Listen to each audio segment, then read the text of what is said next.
Application ఇచ్చి fill up చేయాలని మనస్ఫూర్తిగా కూడా కోరుకుంటున్నాం. అదే విధంగా మరి 10,000 రూపాయలే వాళ్ళు మరి 25 ఏళ్ల నుంచి వాళ్ళు కోచులుగా ఉంటూ మరి 10,000 జీతాలు మాత్రమే తీసుకుంటున్నారు. మరి జీతాలు పెంచుతూ వారికి ఒక ప్రత్యేకమైన గుర్తింపు గవర్నమెంట్ నుంచి ఇవ్వాలని ప్రత్యేకంగా రిక్వెస్ట్ చేస్తా ఉన్నాను.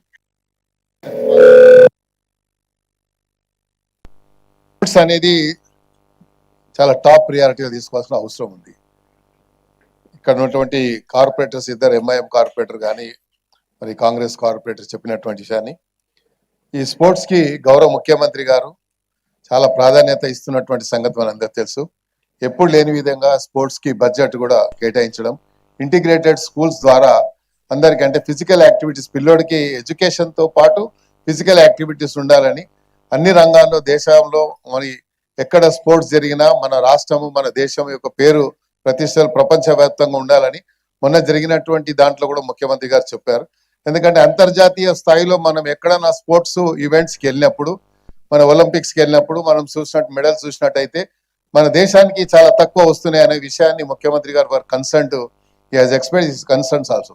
సో అందుకనే ఇప్పుడు ఏమంటున్నా అంటే జాతీయ స్థాయిలో అంతర్జాతీయ స్థాయిలో ఎవరైతే ఇప్పటికే ఆడినటువంటి ప్లేయర్స్ ఉన్నారో వారి ఫిజికల్ ఫిట్నెస్ ఒక అందరిని పిలిపించుకొని వారిని మీరు అడాప్ట్ చేసుకొని వారు అవుట్ సోర్సింగ్ అని చెప్పారు, లేదా మనకు రెగ్యులర్ గా కానీ అవుట్ సోర్సింగ్ లో కానీ తీసుకున్నట్టయితే వాళ్ళ ద్వారా మనం కోచింగ్లు ఇచ్చి ఇంకా ఎందుకంటే ఎన్నో స్టేడియాలు కట్టాం. ఇప్పుడు మన కాన్స్టిట్యున్సీలో మన దగ్గర మీ డివిజన్ లో కూడా చాలా పెద్ద మన స్పోర్ట్స్ కాంప్లెక్స్ వస్తా ఉంది.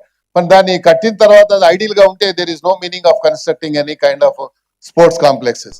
సో అది యూస్ఫుల్ గా ఉండాలి. దాంట్లో చాలా మంది స్పోర్ట్స్ మెన్ మనం ప్రొడ్యూస్ చేసే విధంగా ఉండాలనేది ముఖ్యమంత్రి గారు ఎక్స్ప్రెస్ చేశారు. కాబట్టి సో మీరు ఒక కేటగిరికల్ ఇక్కడ నుంచి డైరెక్షన్ ఇవ్వండి. సో దట్ మన కమిషనర్ గారు కాకుండా మీరు యాజ్ ఎ చైర్పర్సన్ గా మీరు ఒక డైరెక్షన్ ఇవ్వండి కమిషనర్ ఇక్కడ మేయర్ గా. సో అదొక మంచి మెసేజ్ వెళ్తుంది. మీరు ముఖ్యమంత్రి గారితో మాట్లాడి అక్కడి నుంచి మనం తీసుకునేటువంటి బడ్జెట్ కూడా తీసుకునే అవకాశం ఉంది. Thank you.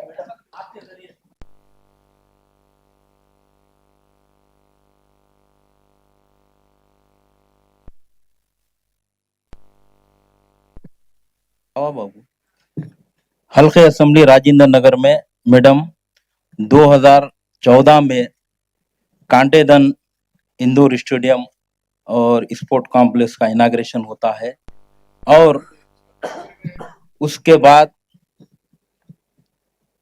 2023 में म्युनिसिपल मिनिस्टर इनाग्रेशन करते हैं। मगर अफसोस की बात है मैडम, आज तक वहां पर वो स्पोर्ट कॉम्प्लेक्स को चालू किया नहीं गया है